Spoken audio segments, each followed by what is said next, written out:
Hello everyone and welcome to our senior design presentation. My name is Piquera. We have Yadier, Zarabozo and friend Alonso, and our project is about the use of Stirling engine to pump water in a solid collector system. This is the outline of our presentation.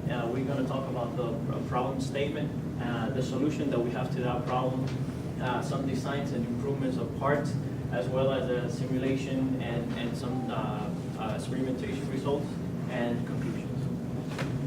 According to the U.S. Department of Energy, the water heater is the second largest appliance in our home, consuming around 18% of our monthly electric bill. This is due to many appliances, not only people using water in faucets, but also modern appliances use water, hot water as well, like the dishwasher and the washing machine. That's why we are advised to use hot water in the most efficient way. The motivations to do something like this is to utilize clean energy in an ongoing effort to minimize our carbon footprint, as well as use natural sources, in this case the sun, reduce utility costs for the owner of the appliance, as well as minimize power consumption. Here we can see two examples of solar collectors. The one on the left, the one we're more familiar with, is a photovoltaic panel. The ones that we install in our parking lot in the building, and this converts the energy coming from the sun directly into power. But this is not the one we're using. We're using the one on the right. It's called a heat collector. This one has some. There's many designs, but mainly this one has some glass tube that will collect the thermal heat from the sun and store that thermal energy into the water to be used later on. This is two of the most common systems now being used in the industry. The one on the left is a closed loop system. This one has a separate circuit from the circuit that is the water being consumed in the home. It works like a heat exchanger, and the water circulating through the panel is independent or separate from the water that is getting consumed in the home. And the one on the right is an open loop system. This one will use the same water being consumed in the home, running through the panel and being collected back into the tank. Both of these systems has a secondary heating source, like a boiler or an electric element for hours when you don't have solar light available. But both of these systems will require what is called a recirculation pump that will pump the water through the solar panel and into the collected tank. The problem with the system, or with this pump, is this is the only electrical element in the system which consumes electrical power. These pumps are expensive to replace, around $300. They're known to fail because they're exposed to high temperatures as well. And our solution to this problem is to use a Stirling engine pump assembly. And the idea behind is to collect the thermal energy. Use the thermal energy collected in the water to pump the water through the solar collector. This will completely take away the consumption of electricity and to make that system completely electrically independent and reduce the electrical consumption using that hot water as a source of energy.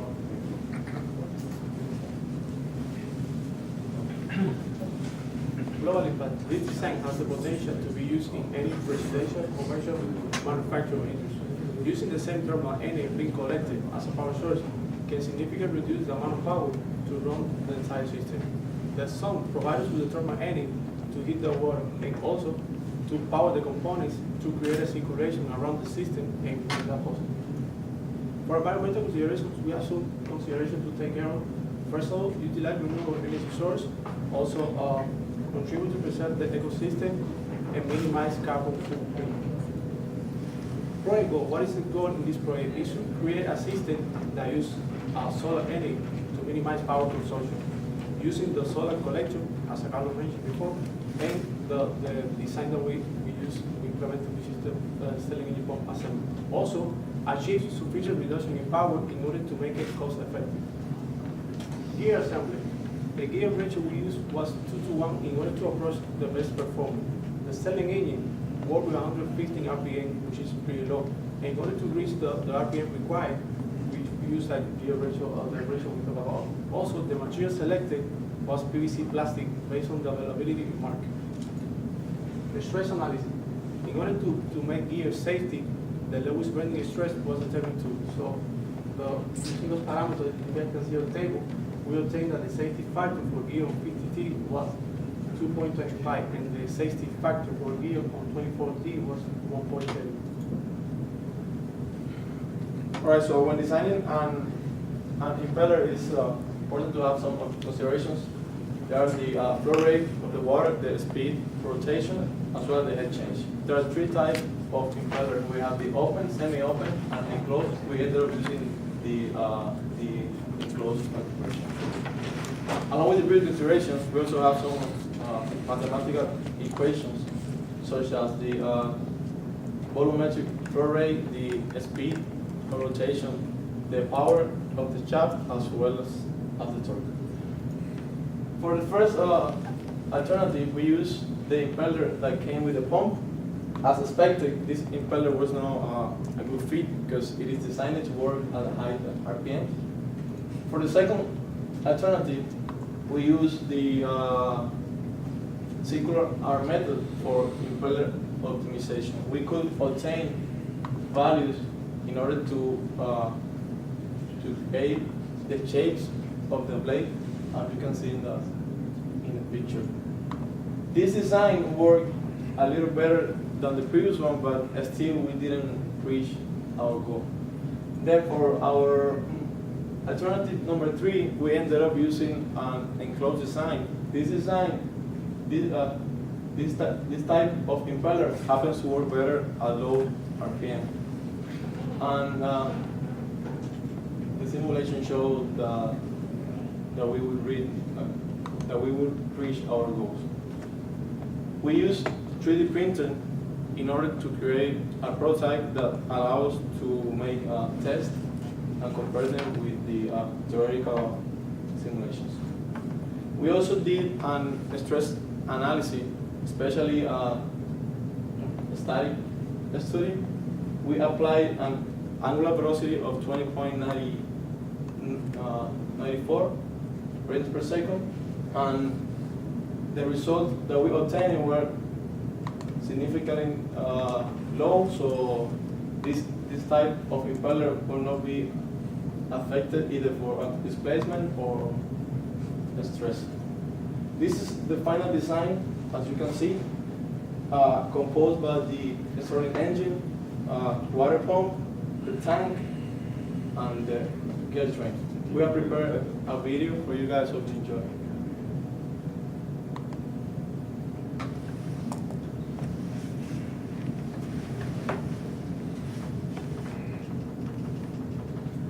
This video has some sound, but we're gonna explain. This is some of the parts we are putting together. The prototype, as you can see, using 3D printing and some parts as well that we purchased, some that we made.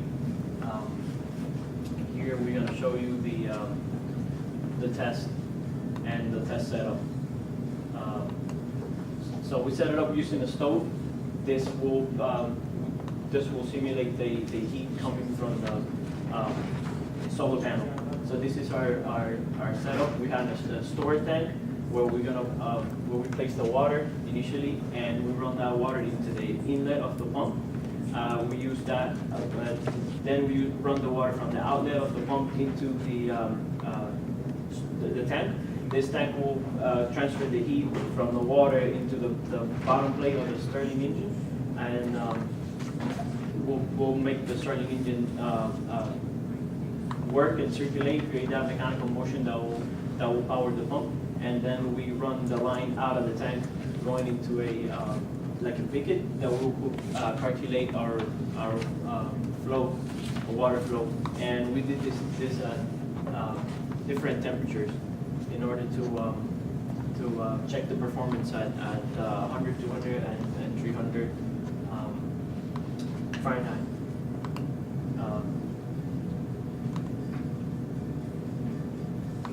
And we used a laser thermometer to make sure we keep the temperature and the range that we wanted to have.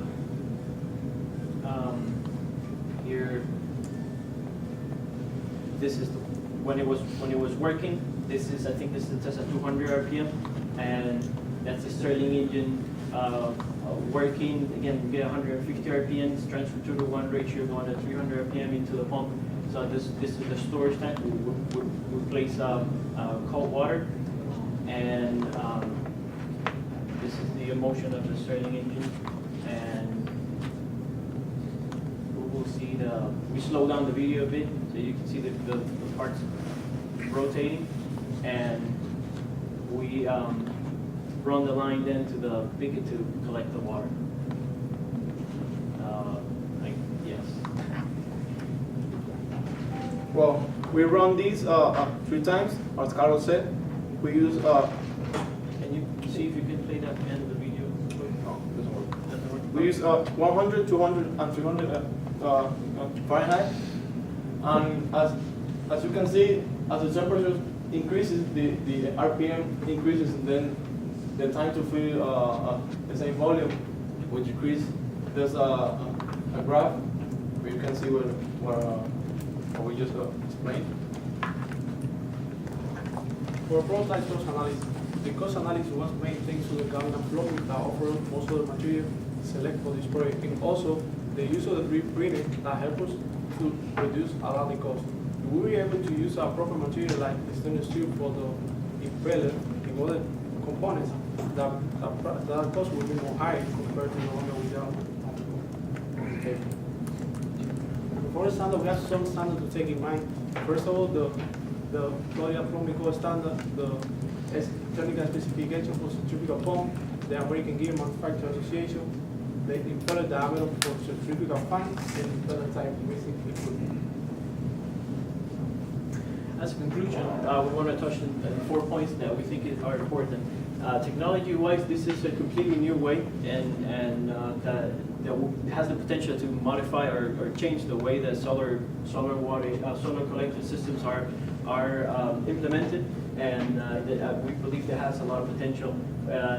In the economic part, this can significantly reduce the cost due to the energy being completely from the sun and no need for electrical power while the system is working. Long-term benefits, when the system pays for itself, then you can collect basically hot water for free. And environmentally, this is another step into the global effort to stay away from fossil fuels and reduce power consumption in general. Thank you very much, everybody, and we open for questions.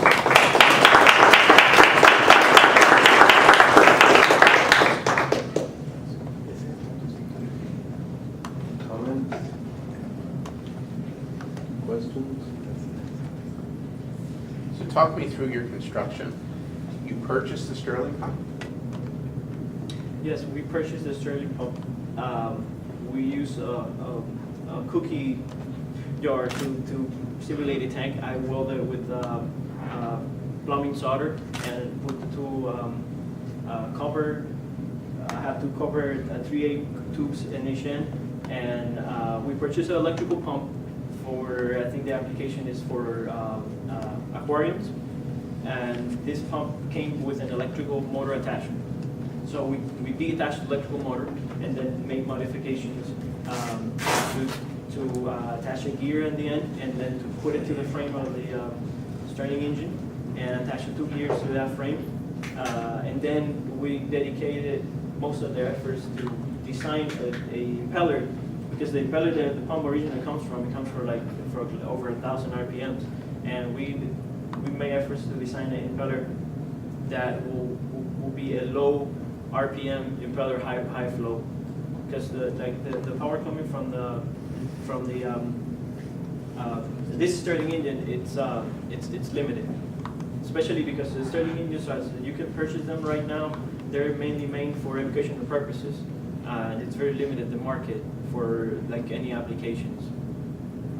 Are the impellers that you made 3D printed, Mm-hmm. did you polish them, or did you as made straight off a 3D printer to use the company? We didn't buy it. No, Do you think you would see a benefit? I think that it will, because the tolerance that you get with the 3D printer are very limited, and I think that would have been a great improvement to be able to make those gaps as small as possible to increase the flow. But no, we did not polish it. Okay, thank you.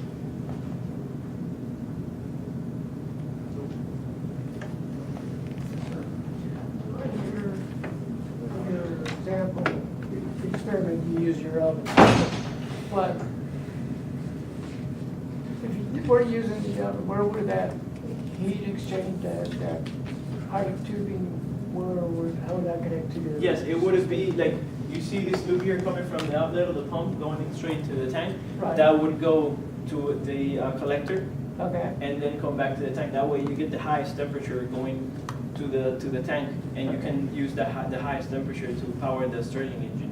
And the temperature parameters, we look at the available heat solar collectors now, and they'll tell you a temperature range that they can work, and we work with those numbers with existing parameters for solar collectors in the market. okay, so it goes out to the tank, and Go to the collector and come back to the tank. and then it goes. And then it goes back to the storage tank. So you can, through time, with the sun, fill that tank with hot water and have it used later Shower. for a shower and other purposes. Let's try to picture all of it in my head, how that all came together.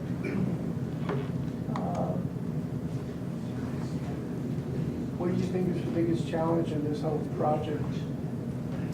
I think that the biggest challenge is, if I'm honest, I think the biggest challenge is funds to do the proper, to create or to improve a Stirling engine capable of size-wise and in general size-wise, and maybe you can use 2, 3. Remember, this thermal energy is free, so this is, I believe that in this direction we can improve the way that water is being collected and use, try to stay away from using electrical pumps everywhere.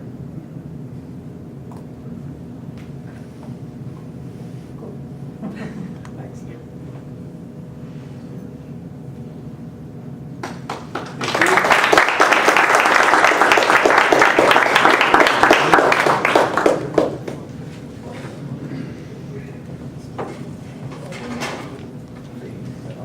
We're moving to team number 14. This is the team Hydroblade.